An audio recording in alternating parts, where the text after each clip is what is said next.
What's up, guys? Been a minute. Finally broke through. I got something new for y'all. Welcome to Summoner's Pride. For now, I'll let our main character take over. Enjoy. One day, way back when, the old mundane and boring world in the history books changed forever. Gates containing dungeons, monsters, and instances flooded the world.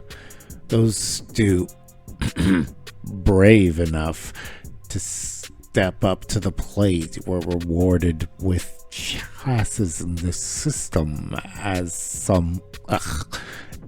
well as some loot. Those people were called players. There was a name up in the system even then. Nyx, the night goddess. With us, all with the system knew for a fact they had her to thank for the existence of the system and their abilities. There are three important things when it comes to the system. They're called aspects. They are as follows. Class. I don't think that needs a big explanation here, but here it goes. It's the sum of your abilities and usually tells the would-be parties what you can do in less than 7 words. Bloodline. Again, not really something that needs all too much introduction, but for the sake of this paper that you're making me write, Auntie, here's my explanation. The bloodline is a sum of the greatness within, not necessarily your blood per se, but the soul as well. Your ancestors, or in some rare occasion a spirit, god, devil, etc., can reach down through the system and offer you greatness that was once in your bloodline or is compatible with it. Job. This one isn't necessarily as important as the last two, but can come in clutch when making a build. But good luck having the system recognize your excellence in a field to give you that. However, there's another field that our great system mistress put in place that ensures that no two classes, jobs, or bloodlines are equal. Grades. The rarity and power scaling of what your soul is capable of. This will be long, so I'll attach the graph to a separate piece of paper. And don't worry, I'll stable it. Tier hierarchy. Common. Baseline standard, the absolute floor of the system. Uncommon. Minor specializations, basic refinements. Rare. Notable power spikes. Entry point for decent mercenaries. Epic. High tier competence. Exotic. Good luck. Rare, non-standard traits that deviate from your typical progression. Legendary, renowned, world-class power limits coveted by the factions. Fable, the high-tier bridge. Epic historical weight, right on the edge of breaking reality. Mythic, reality warping territory. Ascended / celestial, that is absolutely divine, adjacent platforms directly tied to deities or cosmic cores. Of course, there is one that I am forgetting. One that is the outlier, something different that can change even the most basis of the aspects and make them astounding. Unique, the rule breakers. Unique sits completely parallel to the standard ladder. It represents an absolute cosmic scarcity. There is a hard cap on how many uniques can exist in the universe for a class. Job. or bloodline at any given time. Well, we only know of this list because someone decided to mess around with the system and look deep inside. It was there for all to see. Honesty, if you're aiming for something higher than epic from the get-go, good luck, you precious fool. Don't even delude yourself into going about epic in later years. Yes, get high enough in level and aging isn't really a problem anymore, but come on, think for a second. This ain't a one-man band. You need to get a party good enough to get you there, and make sure they don't stamp you out for whatever class you have. Trust me on that. Classes are amazing, but what the public sees as desirable has been warped. We live in a society that looks at creation-based classes and jobs like they're trash. Newsflash here, bub. When you go on a raid, who fixes your ish? Because newsflash, unless you are some high roller party, guild, or goddess forbid conclave, good luck finding a group of guilds that play together well enough for that. You'll need someone to take care of things. Absolutely will break, my friend. Don't be stupid. Find a good tinker or artificer and build them up with you. It pays to be able to trust the guy that fixes your gear and have your back. Synergy is important. In all honesty, I think it would be interesting to flip the script a bit and give one of the undesirables a high tier just to show the world their biases are stupid. But enough of that, and back to the report. Academies were made to assist the advancement of aspects as well as build players up. The players are all that stands between the civilians and monsters that inhabit our world. Because when the players spoke up 200 years ago about this matter, the government didn't listen.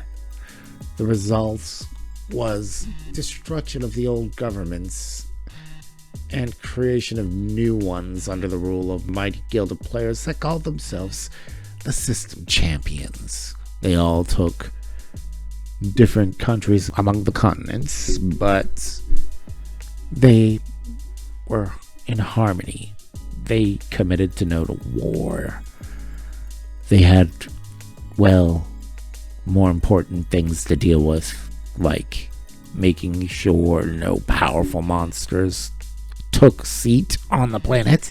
They were the heroes that saved the people from themselves. However, nowadays, getting to an awakening stone outside of an academy is expensive, and going into an instance gate or dungeon gate is suicidal. But there are some people that find gates open up right on them. The sad part is, it is the only thing that will allow my overprotective surrogate mother to let me do anything other than assist her. Andre Elijah Atkins. We're done with the report, by the way. Priya Millar. The smoking, hot, dark, elven, level 20 Swarmkeeper Ranger. Epic.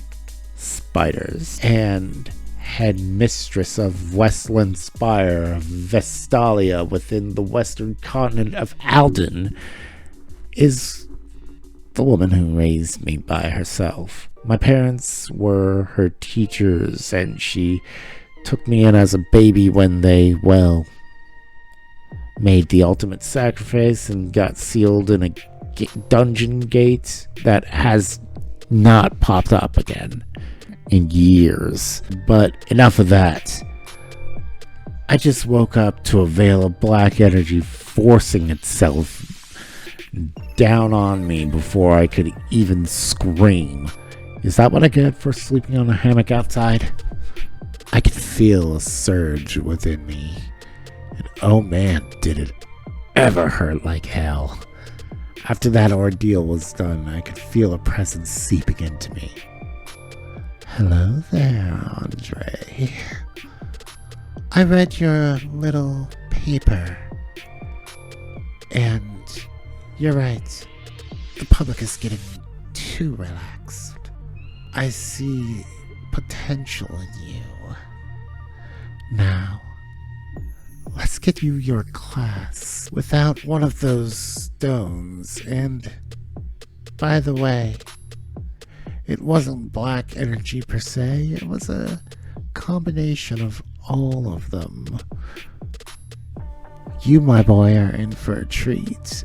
I hope you're ready, dear boy. Now, hear me and obey. Approach that pussycat. She is quite important to your class. I have an idea who the lady talking to me is, so I listen to her and gently approach the cat.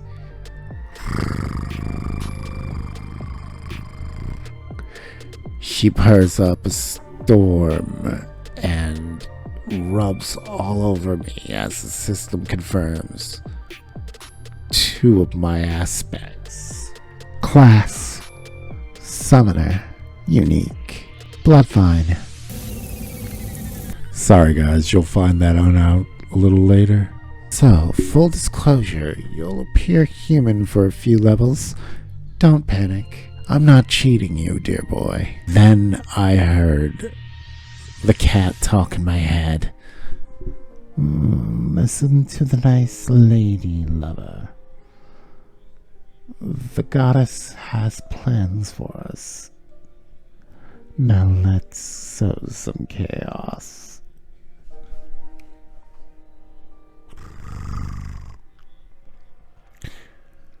Wonderful.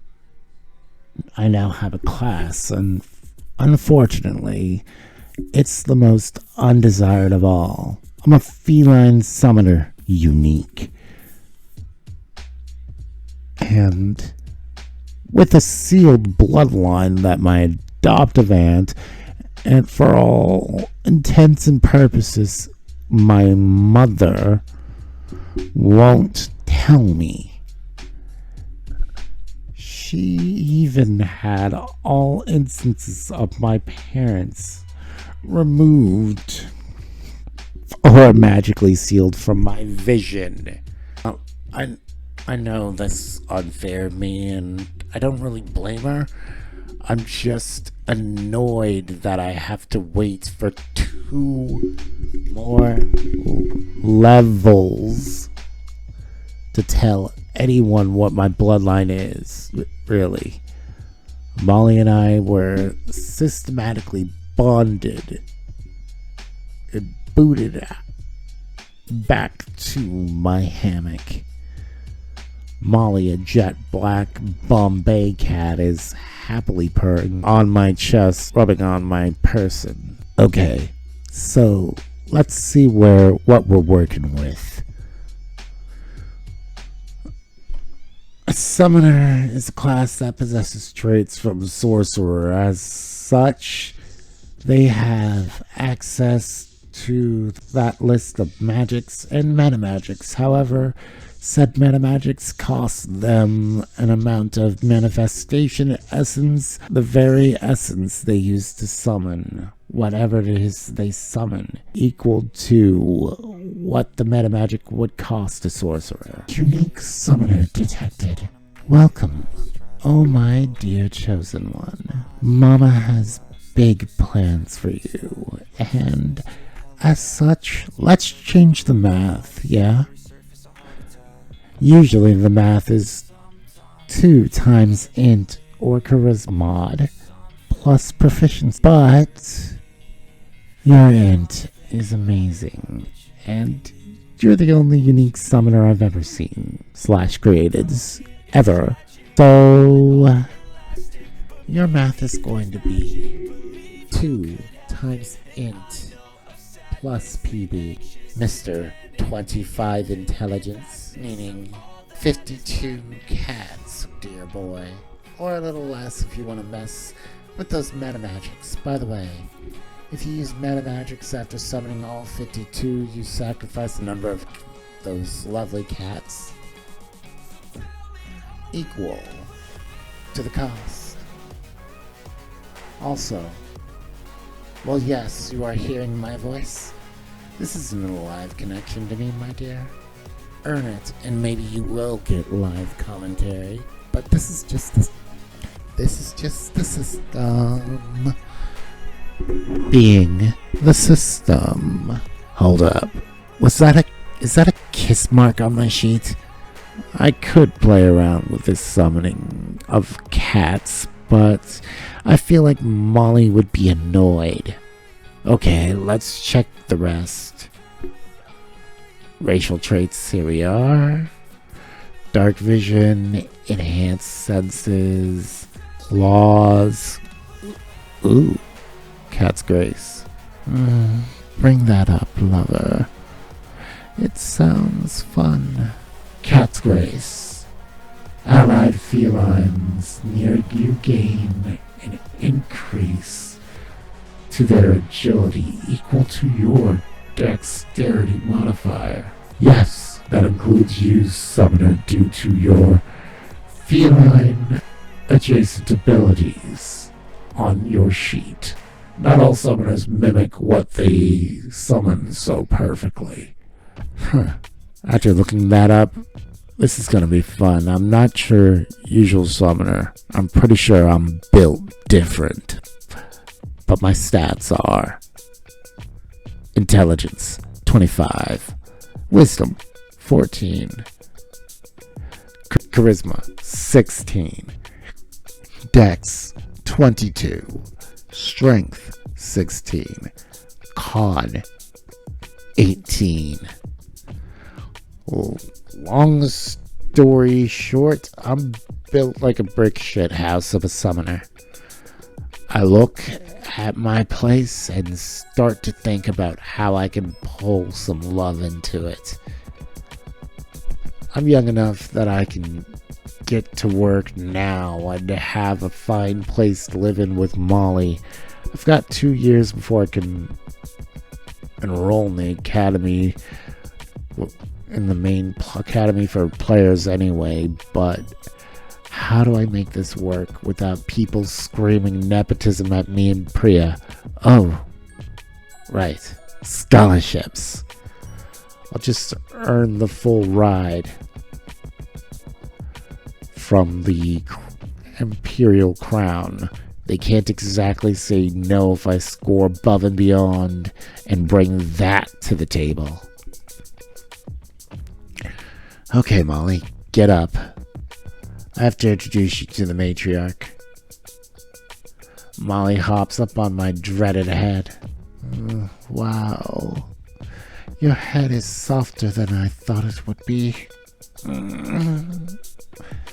Hey, don't go falling asleep. I walk in with Molly on my head to a board meeting. I wait, but she calls me up. Okay.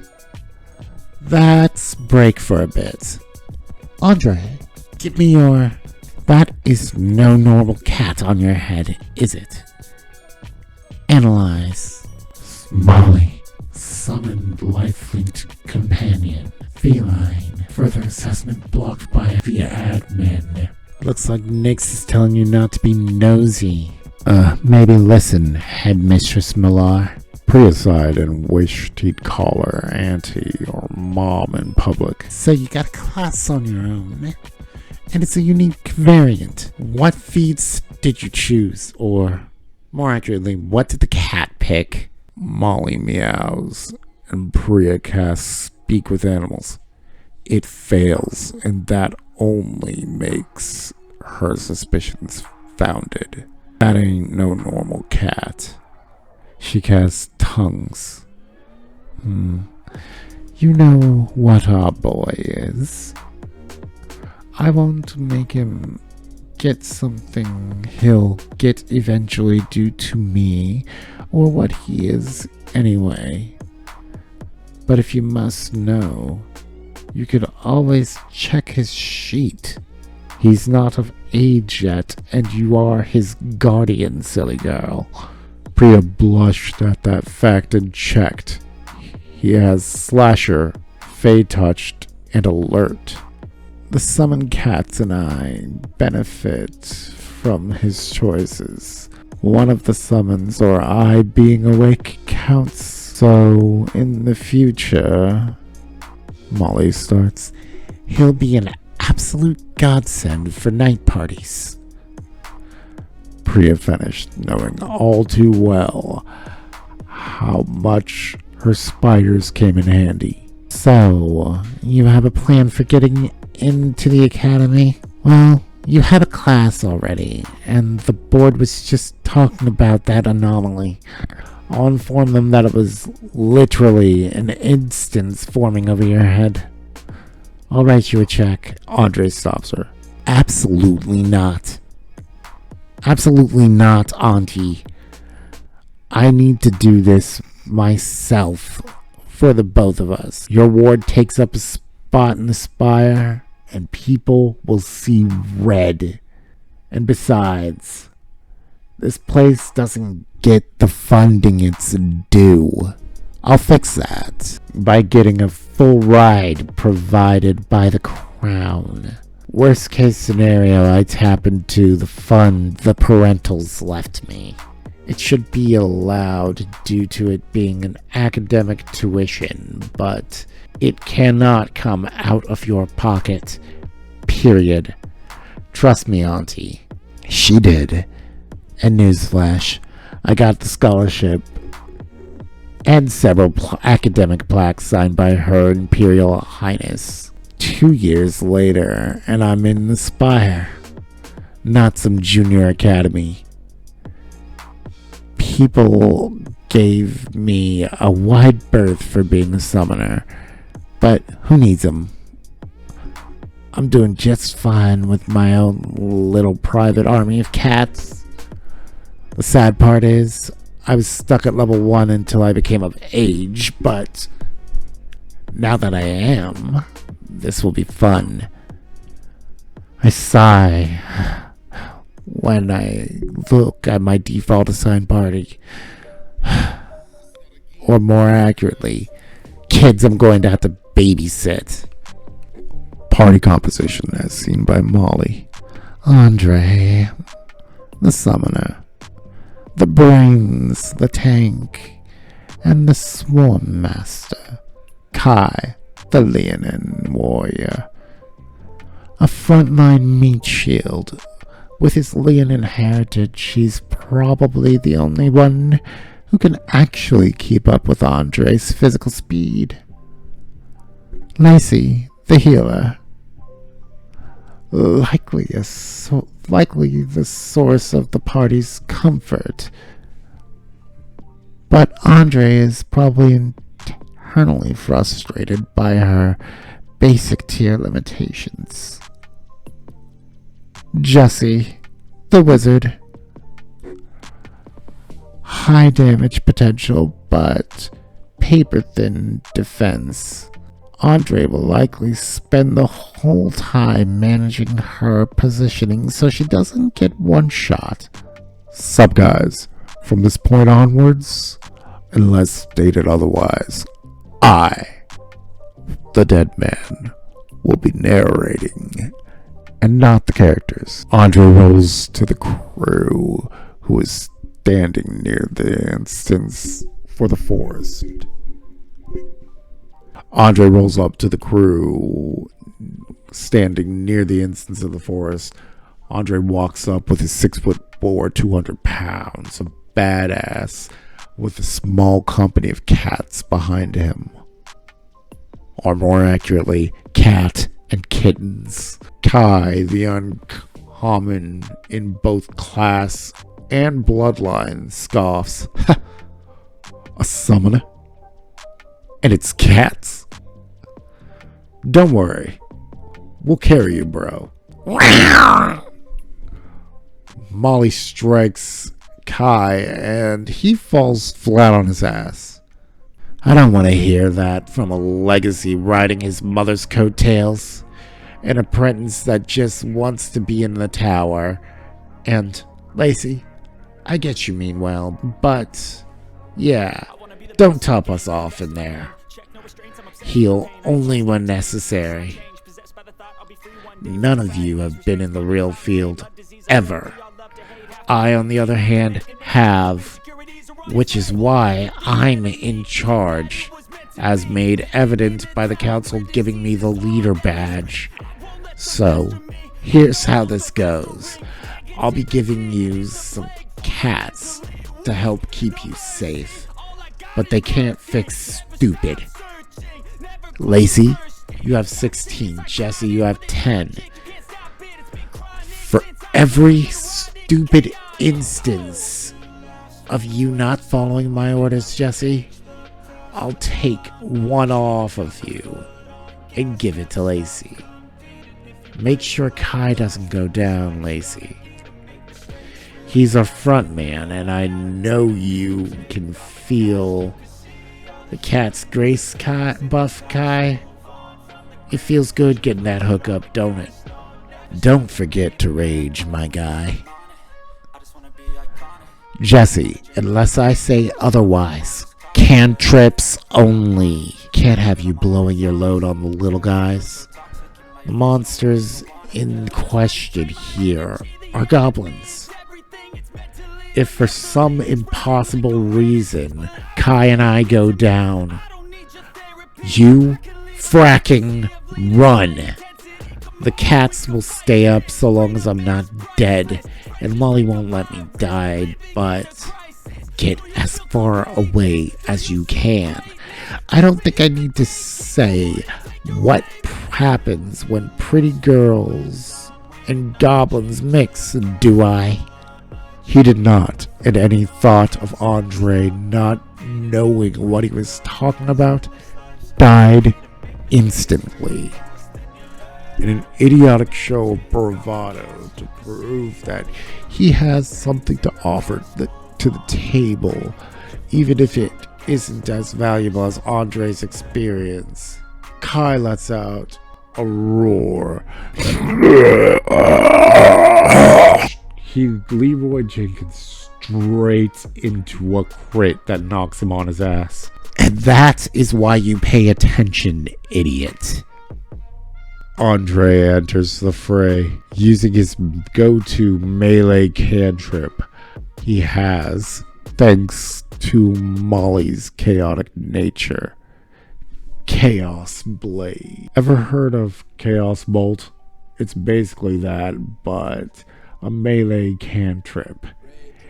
It adds a little something extra, one essence later, and a twin cast for his other short sword, and he's ready to go. He strikes down the goblin, that crit Kai, and one other with lightning and slashing damage. That far exceeds their health. Come on, they're goblins. You gotta level up with it too. Molly speaks up in Andre's head on the off chance Leonin can understand her. He did benefit from Cat's grace after all. You're too nice, Andre. I would have let the little green pest take a toe or two off the king of the jungle over there. Maybe then he'd learn that rage is a button he's supposed to press before stabbing starts. Andre sighs at his partner. Get up, Kai, and finish that one. He's stunned. And hit that damn button.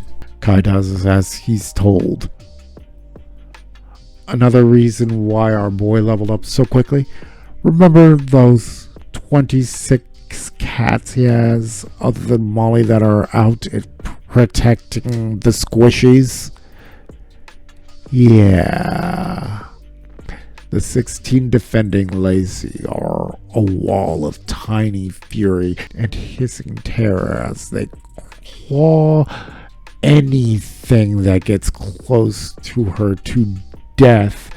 The same as Jessie, who also takes pot shots.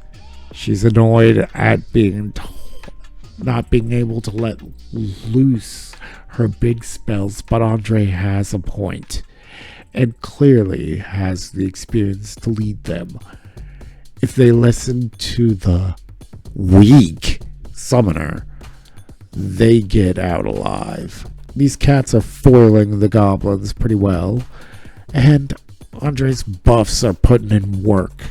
The battlefield is complete chaos of elements, fur, and blades, as we see cats benefiting from Chaos Blade as well.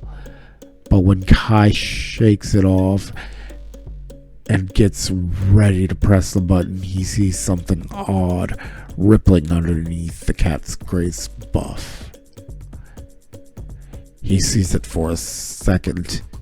It looked like the word displacement. In that same moment, Molly doesn't look like a mere cat anymore. Shadows stretch around her, and two tendril-like masses form behind her shoulders. Andre's eyes look wicked. They all saw it and marked it as a group hallucination due to adrenaline for now. Kai ends the goblin boss at his LT and looks to Andre. You didn't even use your summons and barely touched your magic. And you let me take the big kill. The way you and your summons behave. You're not a summoner. Not the ones they teach us about anyway. Andre scoffs and looks to Molly and the kittens. Let's see if this crew is worth the XP they're getting. Lacey, keep that shield of faith up on our boy over there. I don't need it. If you have any resources to top us off, do so now. I have a feeling we're in for something. Lacey touches Kai and Andre and casts the first aid cantrip. It's a healing cantrip. It does the job of giving them more than they had at the cost of, well, if this were 5e, their hit die.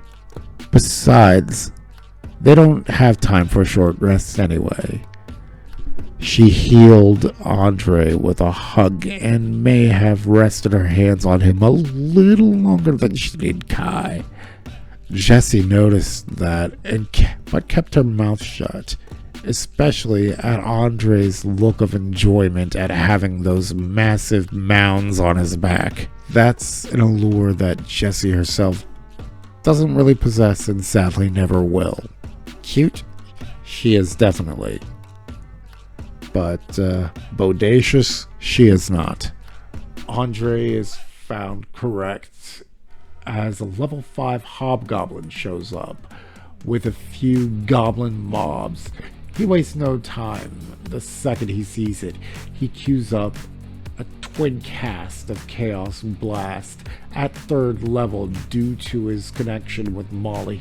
He can do that once a day, and now is the time. 3 kittens less in the pool, and by the way, yes, he does have every single possible kitten he can summon out. And the hob gets hit with acid.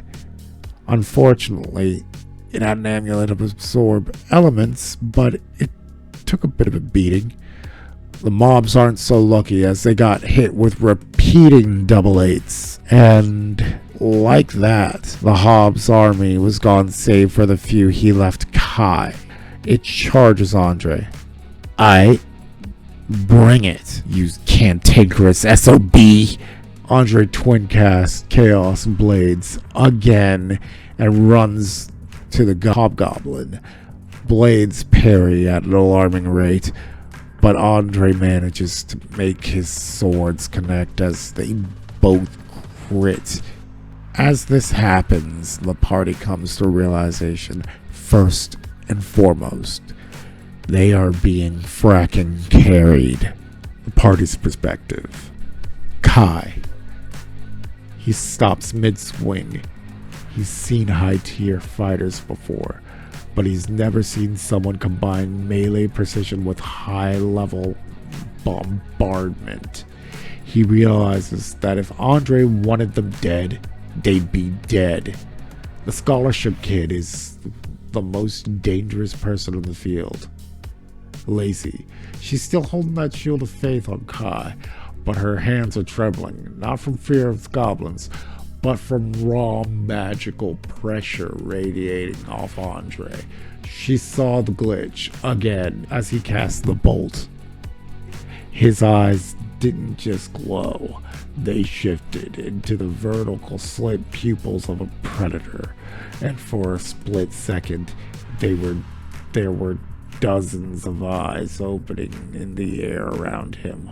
Jessie, completely silent, her wand lowered. The brat is gone. She's watching a master at work, and the realization that he's babysitting them is sitting in. The Hob refuses to give up and puts a good fight, striking Andre, his blades dealing damage. But Andre isn't done. He misty steps to a group of gobos and kills them, harvesting the XP needed to get to level 3. As he does that, something happens. Andre, Molly, and all the summoned kittens warp and change. Molly is now a large beast of pure jet black chaos with tendrils on her back, and Andre is a furry, muscular, humanoid version of Molly. They all inspect him, and jaws drop. Andre Elijah Atkins. Bloodline. Displacer Beastkin. Mythic. Class. Summoner. Unique. And to make matters even more scary for the Hobgoblin, Andre's name was in orange. Andre smirks, fangs in full view. You, sir, chose to fluff around. Now you gon' find out. Before the Hobgoblin can cower from fear from the Displacer kittens circling it, or Molly's sheer presence, as well as Andre's, he grabs the damn thing by the throat and looks to the ether. You really should have thought better about this. Why bring a group of questionables in here with me to an instance in the force that seems to be scaling to me? I'll get them home safe, but if you don't want me to take in some serious hazard pay, you'll be laying off Priya as of now, Council. Let the woman do her job. Jessie, if you want to know how much damage your spells can do, now is the time. Kill this mid-boss. I have words for this council, short of the headmistress. No way she'd let me in here if she knew what was up. Jessie kills the mid-boss with a witch bolt. She feels the rush of power and levels up. Now let me remind you of something. Yes, there are kittens, but they are modeled after Molly. These are Chaos Displacer kittens. Their tentacles do chaos damage, and they have the benefits of Cat's Grace. So to explain the chaos damage, imagine tendrils that automatically benefit from Chaos Blade. Yeah, that's basically what this is. Now, on top of that, they've got Cat's Grace buff and displacement up. Good luck hitting these kittens, especially considering with, Andre's ridiculous dex modifier. It's a freaking 6, meaning the cute little things that are these kittens have an AC of 19 and advantage on dex checks. However, the second she kills the mid-boss, they know they just queued the boss. Andre looks at Kai, who is still shocked. Stay out of my way until you can get over yourself. I don't need a glory hound. I need a tank for my TPS. Lacey, anything small shows up and it's yours for the killing. You healers have other ways of getting XP, but you're still behind the bar here. Let's fix that. Kai, I don't want you anywhere near me until you can do your job and not seek glory. Council, I've changed my mind. There will be some payment for this, but it's not as bad if you let Priya do her damn job. A massive bugbear who with no mobs comes out. As much as Andre loves the chaos of his little ones, he'd rather have 5 full-size displacer beasts. Andre focuses on 4 kittens and brings the intent of pouring 10 essence each into them to grow them up. 40 kittens disappear, and Andre has his 5 queens at his side. Before you ask, that is what a female is called, at least unspayed. But still, the point is, Andre's tentacles have reached, so he lets them do the talking as he gets close enough and escapes quickly due to having mobile as a racial feat. You see these 5 queens over here? Yeah, that's the last thing you'll see. Me and my girls are about to end you. Kai gets over himself and goes in for the assist, landing blow after blow alongside with the kittens that are remaining, the 5 of them. They hop off of him and slash at the thing as he throws the kittens off of him. But that was the wrong move. Molly is pissed. No one hurts her babies. She deals massive damage with claws and tentacles and literally rips out his heart with a tentacle. The loot chest was out and the loot was absolutely epic. Andre got a set of magic shorts called the Gemini. They gain power in stages. In its current form, hitting with one guarantees the other hits. This may seem like a game, but it isn't, which is why I, as Deadman, don't enforce every single D&D rule for this story. But in this case, in a few seconds, he could effectively hit someone 6 times with these blades. Lacey gets a staff of healing, coming in clutch for her.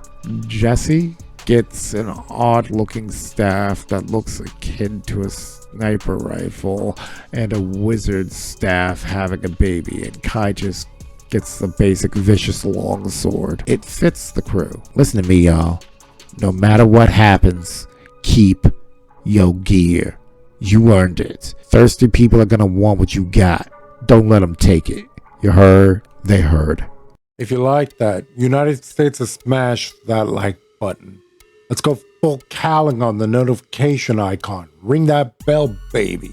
And of course, don't forget, go plus ultra on the subscribe if you're not. Now rest easy, Deadites. And remember, night is ours.